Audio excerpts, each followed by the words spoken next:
এটা one time প্যাডেলটার algorithm. এখানে প্রয়োজনীয় যে লাইব্রেরি দরকার সেগুলো আমরা ফার্স্টে ইনপুট করে ফেলেছি। এবার আমরা মেইনের মধ্যে আহ, দুইটা ভ্যালু ডিক্লেয়ার করেছি, ভ্যারিয়েবলস, যেগুলো স্ট্রিং। একটা হচ্ছে মেসেজ আর একটা হচ্ছে কি। এবার সেটাকে আমরা ইউজার ইনপুট নিচ্ছি ইন্টার মেসেজ দিয়ে, গেট লাইন ইউজ করে। গেট লাইন ইউজ করলে আমরা যদি কোনো স্পেস সহ কোনো মেসেজ দিয়ে থাকি তাহলে সেটাও যেন ইনপুট নেয়। এবং সি আউট দিয়ে আবার আমরা সেম লেন্থের কি এর ইনপুট নিচ্ছি। এখানে আমরা গেট লাইন ইউজ করেছি যেহেতু যদি স্পেস সহ কোনো ইনপুট দিয়ে থাকে তাহলে সেই ইনপুটটাও যেন দিয়ে প্রোগ্রাম নিতে পারে। এবার আমরা একটা কন্ডিশন দিয়েছি, যদি মেসেজের সাইজ কি এর সাইজ সেম না হয় তাহলে আমাদেরকে একটা ইরর শো করবে, সেটা হচ্ছে কি and message length should be. এবার আমরা স্ট্রিংটাকে এনক্রিপ্ট করার জন্য এনক্রিপ্ট টেক্সট নামে একটা ফাংশন কল করছি, যেখানে আমরা মেসেজটাকে এবং কিটাকে পাঠাচ্ছি।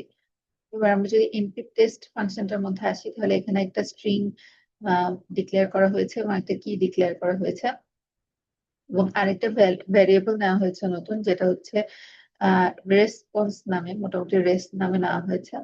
এবং এটা একটা ফাঁকা স্ট্রিং। এবার প্রথমে আমরা একটা ফর লুপ চালাচ্ছি, যেটা i0 থেকে শুরু করে স্ট্রিং লেন্থের আগ পর্যন্ত চলবে। এটা হচ্ছে প্লেন টেক্সটের লেন্থের আগ পর্যন্ত চলবে এবং i এর মান প্রতিবার ইনটু এক এক করে বাড়বে। এবার কারেন্ট ক্যারেক্টারের মধ্যে এই স্ট্রিং এর আই ইন্ডেক্সে যে ভ্যালুটা আসছে প্রতিবার সেটা কারেন্টের মধ্যে যাবে এবং কারেন্ট কি ক্যারেক্টারের মধ্যে আমরা যে কিটা নিয়েছি সেটার আই ইন্ডেক্সের যে ভ্যালুটা আছে সেটা যাবে। এবং টু আপার দিয়ে আমরা কিটাকে ক্যাপিটাল অ্যালফাবেটে কনভার্ট করছি। এবার আমরা দুইটা কন্ডিশন দিয়েছি, যদি আমাদের যে কারেন্ট ক্যারেক্টারের মধ্যে যে ভ্যালুটা আছে সেটা যদি ক্যাপিটাল লেটার হয়ে থাকে তাহলে এই কন্ডিশনের মধ্যে যাবে, আর যদি স্মল লেটার হয়ে থাকে তাহলে এই কন্ডিশনের মধ্যে যাবে। তাহলে আমরা ধরে নিলাম যে আমাদের প্রথম ওয়ার্ডটা হচ্ছে হ্যালো এবং আমরা কি হিসাবে A B C D E এই ভ্যালুটা দিয়েছি। তাহলে আমাদের কারেন্ট ক্যারেক্টারের মধ্যে হ্যালো নিলে প্রথম ওয়ার্ডটা, প্রথম যে অ্যালফাবেট আছে সেটা হচ্ছে এইচ। সেটা যদি ক্যাপিটাল অ্যালফাবেট হয়ে থাকে তাহলে এই কন্ডিশনের মধ্যে যাবে। তাহলে রেসপন্সের মধ্যে, রেসপন্স একটা হচ্ছে ফাঁকা স্ট্রিং, তো আমরা প্রতিবার অপারেশন চালানোর পরে রেসপন্সের মধ্যে সেই ভ্যালুটা অ্যাড করে দিচ্ছি। তাহলে কারেন্ট যে ভ্যালুটা আছে তার মানে এইচ মাইনাস এ হবে। তাহলে আমরা এ থেকে জেড পর্যন্ত 0 থেকে 25 পর্যন্ত যে মার্কিং করেছিলাম, এইচ এর ভ্যালুটা আসলে কত সেটা আমরা এখানে জানতে।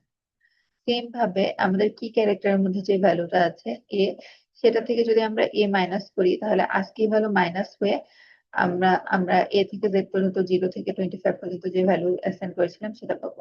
এবং এই পুরো ক্যালকুলেশনের ভ্যালু যদি সামহাও 26 এর থেকে বড় হয়, সেই জিনিসটাকে এড়ানোর জন্য আমরা 26টা মড করছি। এবং 26টা মড করার পরে আমরা একটা নাম্বার পাবো, বাট যেহেতু আমরা এনক্রিপশনের সময় একটা অ্যালফাবেট চাই সেজন্য আমরা আবার এর সাথে প্লাস করছি। তো প্রতিবার একটা করে আয়ের আইটারেশন বাড়বে। সেই আইটারেশনের ইন্ডেক্স অনুযায়ী স্ট্রিং থেকে একটা অ্যালফাবেট গিয়ে কারেন্টের মধ্যে যাবে এবং সেম ওয়েতে কি এর জন্য কি ক্যারেক্টারের মধ্যে যাবে। এবং প্রতিবার চেক করবে যে সেটা কি স্মল অ্যালফাবেট নাকি ক্যাপিটাল অ্যালফাবেট। যদি স্মল অ্যালফাবেট হয় তাহলে এই কন্ডিশনের মধ্যে যাবে, যেখানে সবকিছু ঠিকই থাকবে, শুধু ক্যাপিটাল এ এর জায়গায় আমরা স্মল এ ইউজ করব, বাকি সব কন্ডিশন সেম থাকবে। এইভাবে আমরা প্রতিবার আইটারেশন চালাবো এবং একটা করে ওয়ার্ড নিয়ে সেটাকে এনক্রিপ্ট করবো। এবার এলস এর মধ্যে একটা কন্ডিশন, যদি এই দুটো কোনো কন্ডিশনের মধ্যে না যায়, যদি আমরা এমন কোনো ইনপুট দেই যেখানে মাঝে স্পেস আছে, সেটা এই কন্ডিশনের মধ্যেও যাচ্ছে না, এই কন্ডিশনের মধ্যেও যাচ্ছে না, তো আলটিমেটলি সেটা যেমন ছিল সেই হিসাবে আমাদের রেসপন্স যে এনক্রিপ্টেড টেক্সটটা আছে সেটার মধ্যে অ্যাড হয়ে যাবে এবং শেষে আমরা এই ফাংশনে এই রেসপন্সটাকে রিটার্ন করে দিচ্ছি।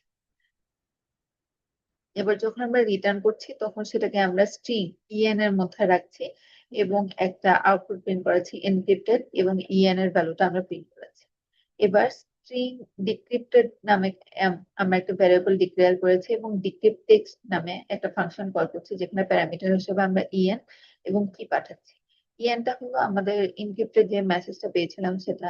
এবার ডিক্রিপ্ট টেক্সট এর মধ্যে দুইটা ভ্যারিয়েবল আছে, একটা হচ্ছে স্ট্রিং, একটা হচ্ছে কি। এবং আরেকটা আমরা নতুন স্ট্রিং ভ্যারিয়েবল নিয়েছি, সেটা হচ্ছে অ্যান্সার নামে। এটা হচ্ছে একটা ফাঁকা স্ট্রিং। সেম ওয়েতে প্রথমে একটা ফর লুপ চলবে, যেটা i0 থেকে স্ট্রিং সাইজের 8 পর্যন্ত চলবে এবং প্রতিবার i এর ভ্যালু এক এক করে ইনক্রিমেন্ট হবে। এবার আমরা ক্যারেক্টার সিএইচ এর মধ্যে স্ট্রিং এর আই ইন্ডেক্স অনুযায়ী যেই অ্যালফাবেটটা আছে সেটাকে স্টোর করছি। সেম ওয়েতে আমরা কি এর জন্য আই ইন্ডেক্স এর যে ভ্যালুটা আছে সেটা কি সি তে স্টোর করছি। এবার আমরা চেক করছি যে সিএইচ যদি ক্যাপিটাল অ্যালফাবেট হয় তাহলে এই কন্ডিশনের মধ্যে যাবে, আর যদি লোয়ার অ্যালফাবেট হয় তাহলে এই কন্ডিশনের মধ্যে যাবে। ধরে নিলাম আমরা যেই ফার্স্ট অ্যালফাবেটটা নিচ্ছি সেটা ক্যাপিটাল অ্যালফাবেট, তাহলে প্রতিবার অ্যান্সার নামে যেই ভ্যারিয়েবলটা আছে, ফাঁকা স্ট্রিং আছে, সেখানে এই ক্যালকুলেশন পারপর যে ভ্যালুটা আসবে সেটা আমরা প্রতিবার অ্যাড করছি। তাহলে আমরা ইনক্রিপ্টেড টেক্সটে যে ফার্স্ট ওয়ার্ড ছিল সেটা নিচ্ছি এবং এ থেকে মাইনাস করছি, কারণ করেসপন্ডিং ওই অ্যালফাবেটের আমরা যখন এ থেকে জেড পর্যন্ত ভ্যালু নিয়েছিলাম 0 থেকে 25 পর্যন্ত ওই ভ্যালুটা কত, সেম কি এর জন্য আমরা করছি। এবং +26 করছি কারণ এই ক্যালকুলেশন টুকুর ভ্যালু যদি সামহাও মাইনাস চলে আসে, যেহেতু মাইনাস আমরা কোনো অ্যালফাবেট ইন্ডিকেট করতে পারবো না, তাই +26 করছি যেন ভ্যালুটা পজিটিভ হয়ে যায়। এবার আমরা mod 26 করছি, যেন ভ্যালুটা যদি 26 থেকে বড় হয়ে যায় তাহলে সেটা যেন 0 থেকে 25 এর রেঞ্জের মধ্যে থাকে। এবং +a করছি আবার অ্যালফাবেটটা রিটার্ন করার জন্য। সেম যদি অ্যালফাবেটটা লোয়ার কেসে হয়ে থাকে তাহলে বাকি সব ক্যালকুলেশন সেম থাকবে, শুধু আমরা স্মল, যেখানে ক্যাপিটাল অ্যালফাবেট ইউজ করছিলাম সেখানে স্মল অ্যালফাবেট ইউজ করবো। এবার এই দুইটা কন্ডিশনের কোনোটাই যদি না হয়, যদি প্রতিটা আইটারেশনে কোনো ফাঁকা স্ট্রিং পাই, তাহলে আমাদের সেই অ্যান্সারের সাথে ওই ফাঁকা স্ট্রিংটাই অ্যাড করে দিবে এবং লাস্টে আহ যে ডিক্রিপ্টেড ওয়ার্ডটা আছে বা যে ডিক্রিপ্টেড সেন্টেন্সটা আছে সেটা এখানে রিটার্ন করে দেবে। এবার যে ডিক্রিপ্টেড ওয়ার্ডটা আমরা পেলাম বা সেন্টেন্সটা পেলাম সেটা আমরা ডিসি এর নামক একটা ভ্যারিয়েবলের মধ্যে রাখছি এবং লাস্টে ডিক্রিপ্টেড হিসাবে সেই ওয়ার্ড বা সেন্টেন্সটাকে শো করছি। এখানে যদি আমরা এই প্রোগ্রামটা রান করি তাহলে প্রথমে একটা ইউজার ইনপুট যাবে, ইন্টার মেসেজ, সেখানে আমরা হ্যালো দিলাম এবং আবার কি যাবে এবং এখানে বলেই দেওয়া হয়েছে যে সেম লেন্থের হতে হবে। তো আমরা আবার সেম লেন্থের একটা কি দিলাম এবং ইনক্রিপ্ট করলে সেটা আসে HFNOS এবং সেম এই ইনক্রিপ্টেড মেসেজটাকে যদি আমরা ডিক্রিপ্ট করি আমরা আবার আমাদের অরিজিনাল মেসেজ পাচ্ছি যেটা হচ্ছে হ্যালো এবং যেটা আমরা ইনপুট হিসেবে দিয়েছি।